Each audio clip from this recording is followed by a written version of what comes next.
Where's the goat? Jurassic Park is filled with many iconic scenes with unique and dynamic shots and cinematography, groundbreaking CGI, animatronics, acting, lines of dialogue that stick with you forever. Hold on to your butts. And most importantly, dinosaurs. Lots of them. But there was a time when general audiences had never really seen something like that before. The last time they did, before the time that they did, it looked like this. It really was the first big movie that used both CGI and practical effects and molded them together in a way that would forever change cinema. It's funny, but I think CGI gets a bad rap nowadays. I think people hear the word CGI and immediately get turned off by it. I used to be one of these people, but it's a little unfair. I think it discredits a lot of the talent and hard work that goes into making a well-made and visually impressive CGI shot. Next to sound design, I think it's probably the most underappreciated art form in filmmaking. In Top Gun Maverick, they had a no CGI slogan. No CGI in the jets. Oh yeah?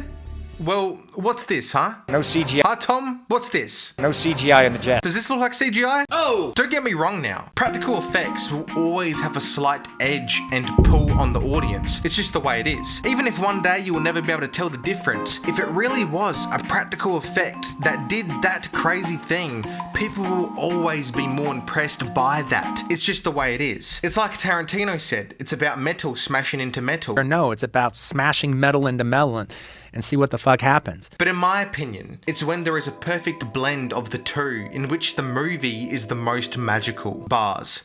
And then there's Jurassic Park.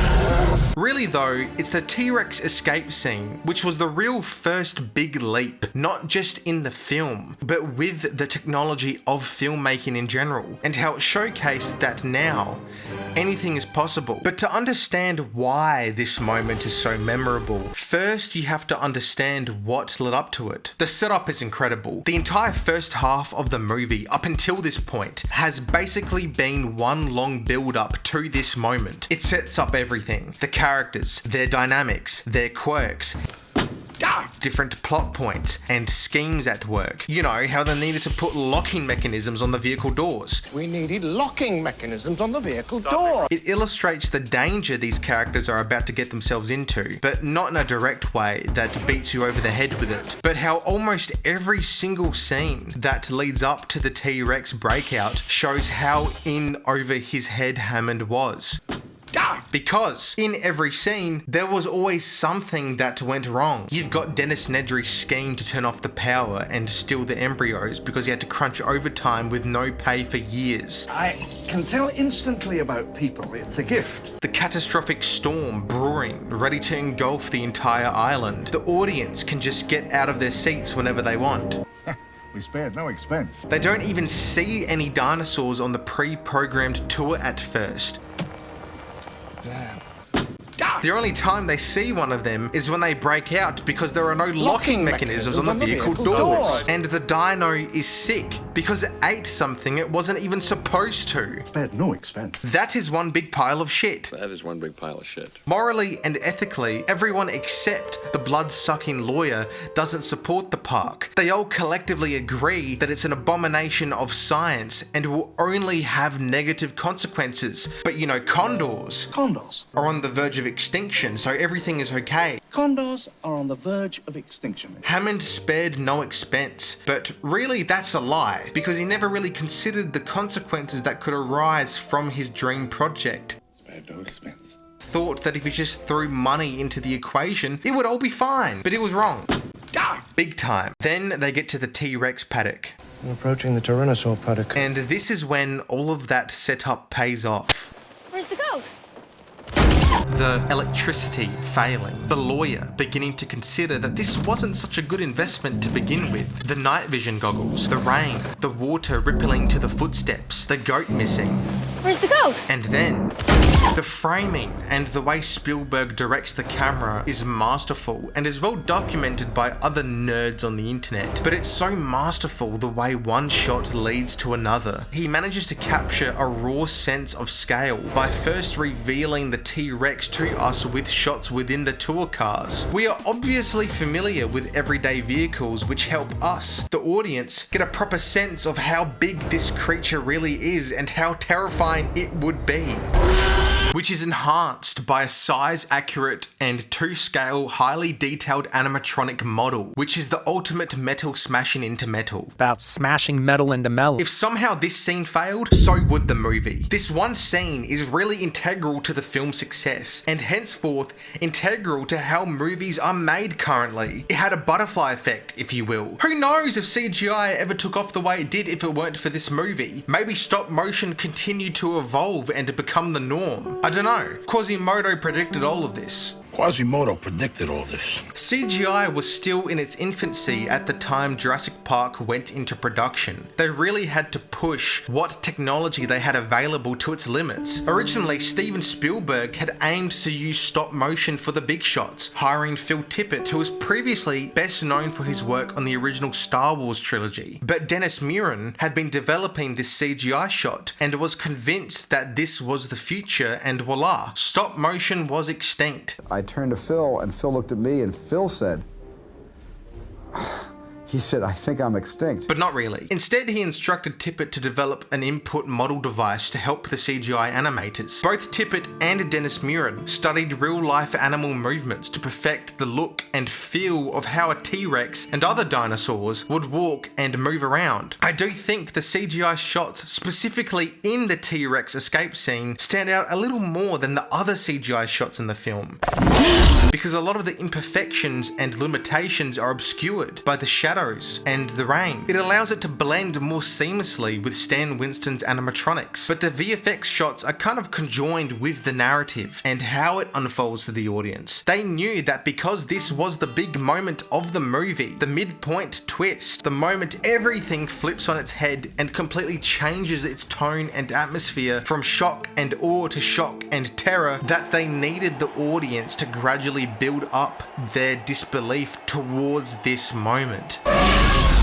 They gradually showed off their artistry and skill in line with the characters themselves, discovering these genetic wonders, all in sync with how the audience would be wowed and amazed by the special effects. Back in 1993, the audience would have been just as amazed as the characters are, which is a really special feeling, I would imagine.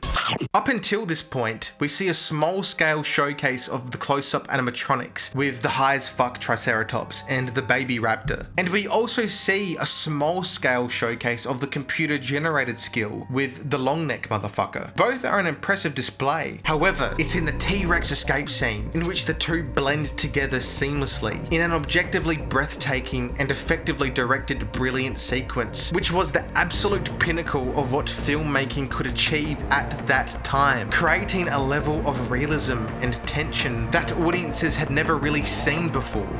This is literally the worst poster I have ever seen. But the subtle thing that really brings this moment and elevates it into iconic status is the sound design, and more specifically, the lack of music, which makes it much more immersive. There is no triumphant John Williams score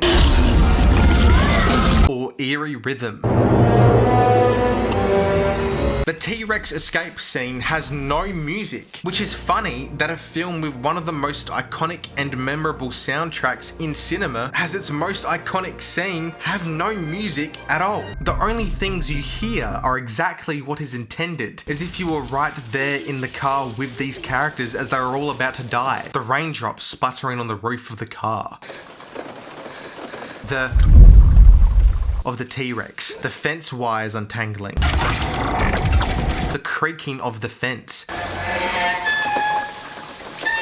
the sound the goat leg makes when it smacks onto the roof window, the screams of the children as they beg for their lives, the muffled cries of the lawyer as he gets viciously eaten alive, and the roars of the T-Rex. As a new animal, is now the king of the jungle. The T-Rex roar itself is just an amalgamation of many different animal noises. You've got a bit of elephant, a bit of lion, some crocodile in there even. And it creates a sound that will always be associated with this prehistoric creature, even if no one actually will ever know what dinosaurs sounded like. You can go decades without watching this movie, and yet this one scene lives on in your mind purely because of the iconic sounds that bring it to life. But just take a moment to stop and think about how many sheer damn iconic moments happen in this one scene alone. The roar. The water rippling, the lawyer freaking the fuck out and running away, the lawyer getting eaten on the toilet, the "where's the goat" line, the Boy, do I hate being right all the time. "I hate being right all the time" line, the You gotta go, you gotta go. "when you gotta go" line, the shot of the T-Rex's hand on the fence with the voltage sign. It's actually just kind of crazy to think about how many iconic and memorable gimmicks occur in this just under 7-minute scene. This is an incredible scene, and one of the most influential in cinema history. 30 years on, and it's still cemented as a monumental achievement in computer-generated technology. However, ironically, just as CGI took over stop motion, there is a genuine and credible threat that AI will take over CGI. I don't really know for sure, but even if it does, this scene will still be timeless due to its incredible animatronic work and how it blends in with the CGI. The CGI model matches the exact same specifications as the physical to-scale animatronic they built for the close-up shots, down to the ripples in the skin, the scars, the general size and shape. Hell, they even built an entire separate animatronic leg for one 3-second shot. This scene was so monumental to witness. Everyone who was a kid who watched this movie for the first time like I did, and was probably way too young, always pinpoints how the first Jurassic Park left such a lasting impact on all of us. It's been 3 decades now, and somehow at times it feels like nothing has topped it.